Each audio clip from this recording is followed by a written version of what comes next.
Isang lubos na hindi inaasahang pangyayari sa politika ng Ukraine. Si Mikhail Fedorov na tinanggal bilang ministro ng depensa ng Ukraine ay agad na pumunta sa Estados Unidos ng Amerika matapos ang panawagan na magsagawa ng halalan sa Ukraine upang makalikom ng pondo para sa mga proyekto sa larangan ng mga bagong teknolohiyang pangdepensa. Well, kahit papano, yan ang itinuturi ng team ni Mikhail Fedorov na opisyal na dahilan ng biyahe sa Washington. Sinasabing plano ni Mikhail Fedorov na maglunsad ng ilang proyekto na may kaugnayan sa digmaan at mga Ukrainian na startup at isa sa mga ito ay magiging isang investment fund.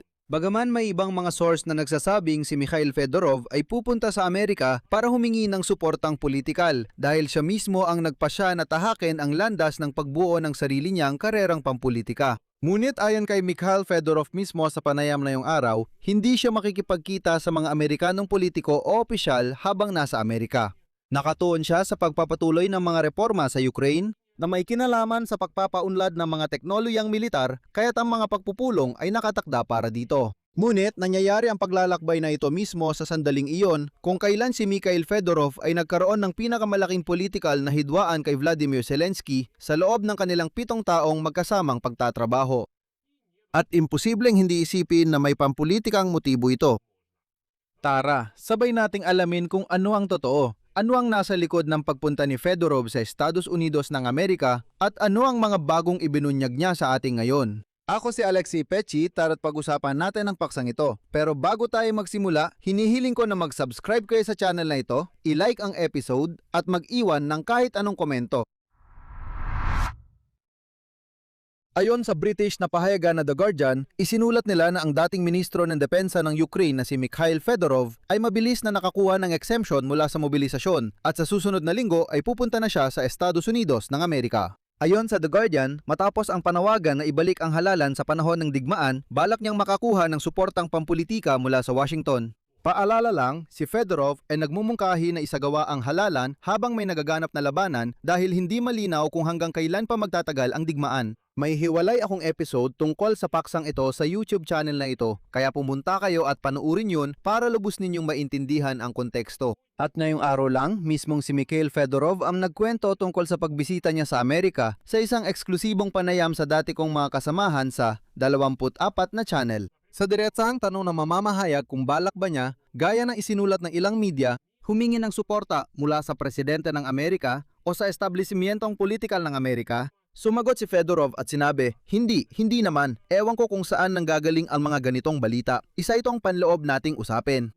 Simula ng komunikasyon at kahit paano ay itulak ito sa ibang bansa, para sa akin ay hindi ito natural. Gusto ko sana na mapag-usapan natin ito kasama ang lipunan. Ito ay usaping tayo mismo ang dapat ayusin sa loob ng ating bansa. Walang sinuman mula sa labas ang dapat magdikta o hindi magdikta ng anumang mga issue sa atin. Tayo ang dapat magdesisyon kung ano ang gagawin, kaya hindi yon totoo. Ibig sabihin na walang anumang layuning pampulitika ang paglalakbay na ito sa Estados Unidos. Bagaman si Fedorov sa isang panayam sa 24 na channel ay aktibong nagkomento pa rin kung paano dapat isagawa ang halalan sa Ukraine.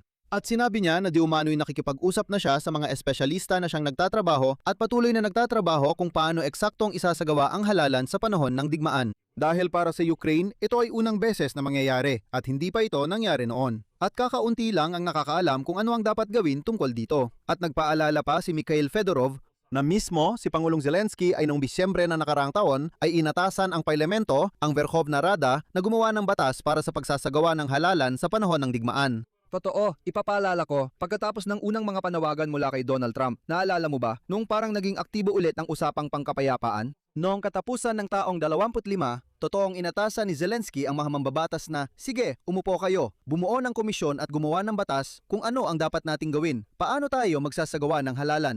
Habang may digmaan mismo? Ayon kay Mikhail Fedorov, halos tapos na ang batas na yon, mga 70% na, pero pagkatapos ay pinatigil ng opisina ni Pangulong Zelensky ang proseso ng paggawa ng batas. Ang tunay na layunin ng kanyang pagpunta sa Amerika ay inilarawan ni Fedorov ng ganito, at ito ay isang sipi. Una sa lahat, ito ay may kinalaman sa trabaho ko ngayon kasama ang pondo ng Silangang Europa. Mayroon akong mga gawain na may kinalaman sa pagkuha ng karagdagang pondo para sa pondo. Mayroon ding ilang mga pagpupulong kasama ang mga kasosyo. Dagdag pa, sa tingin ko, may ilang mahahalagang pagpupulong na may kinalaman sa depensa at sa pagkuha ng mga pamumuhunan. Magaganap ang mga ito sa Europa at sa Estados Unidos. Ibig sabihin, ito ay tungkol sa pagpapaunlad ng mga bagong proyekto. Sa tanong tungkol sa posibleng pagpupulong kay Elon Musk, sumagot si Fedorov ng paiwas at sinabi, makikita natin.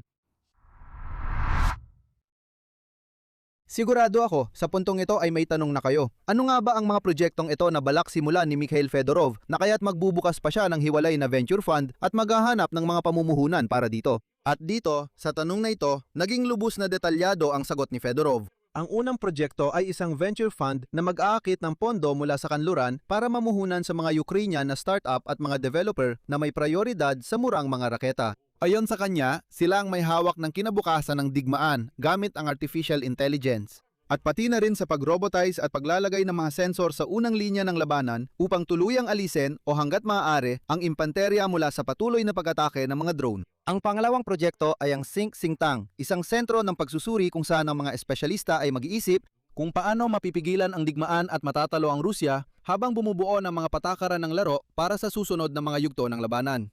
Astig yun. Ang ganda pakinggan. Alam ko na sa maraming kumpanya, lalo na sa mga kumpanya na nagde-develop ng artificial intelligence, may mga ganitong Think centers kung saan talagang nagpo-forecast sila, gumagawa ng mga senaryo kung paano pwedeng mangyari at kung paano hindi pwedeng mangyari. Iba't ibang mga posibilidad at kung ano-ano pa. Ibig sabihin, sobrang astig nitong ideya na to. Talagang kalkulain ang pinakamaraming posibleng mga senaryo ng pag-unlad ng mga pangyayari, piliin yung pinakaangkop at sabihin na nating iakma lahat ng kakayahan at aksyon mo sa pinakamalamang na mga senaryo tungkol sa digmaang ito at kung paano nga batalunin ang Rusya. Pangatlo, maaaring mga startup sa larangan ng artificial intelligence at defense tech. Bukod pa rito, may maganda ring ideya si Fyodorov. Magplano sa ilang mga universidad ng kurso tungkol sa mga reforma. Pumili kung sino ang angkop at, sabihin natin, sa tanong kung saan niya planong kumuha ng pondo, sinabi ni Fyodorov na plano niyang kumuha ng pondo mula sa iba't ibang institusyonal na pondo, malalaking kumpanyang tech at mga pribadong mamumuhunan. Ibig sabihin, lahat ito ay pera mula sa kanluran. Mga senaryo. Mayroong iba't ibang institusyonal na pondo, malalaking tech na kumpanya at mga pribadong mamumuhunan. Ibig sabihin, lahat ito ay pera mula sa kanluran. Hindi ko gustong itayo ito na parang may kaugnayan ito sa pambansang budget. Gusto ko sana na makahanap tayo ng pondo mula sa ibang bansa at masuportahan ang mga talento sa Ukraine at matulungan ng ating mga sundalo.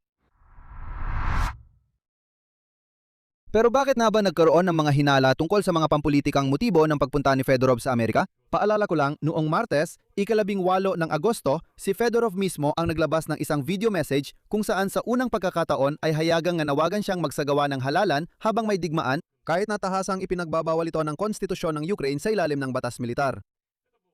Ito ang naging hakbang na tuluyang sumira sa relasyon ni Fedorov sa dating niyang boss na si Vladimir Zelensky.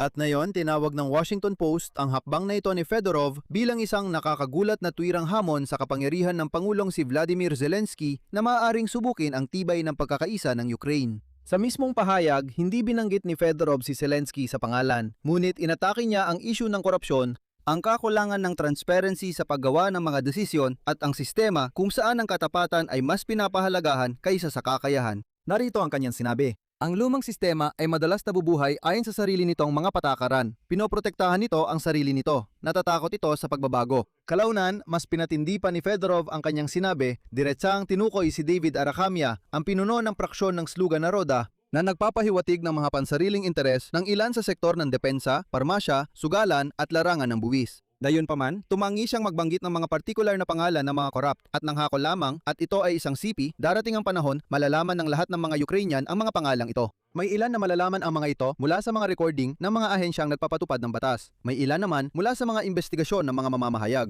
Ngunit dito ay may nangyaring talagang hindi inaasahan. Mahigit isang buwan, paalala ko lang, nagtitipon ang mga nagpoprotesta sa plaza ni Ivan Franko malapit sa teatro sa opisina ni Pangulong Volodymyr Zelensky. Sumisigaw hindi ng pangalan ng Pangulo, kundi ng pangalan ng taong kamakailan lang niyang tinanggal sa trabaho. Noong linggo, Agosto 16, 2,000 katao ayon sa opisyal na bilang ang nagmartsa sa Chrestiatic na may dalang mga karton na placard bilang suporta sa kanilang natanggal sa trabaho. Isang nakakagulat na pangyayari.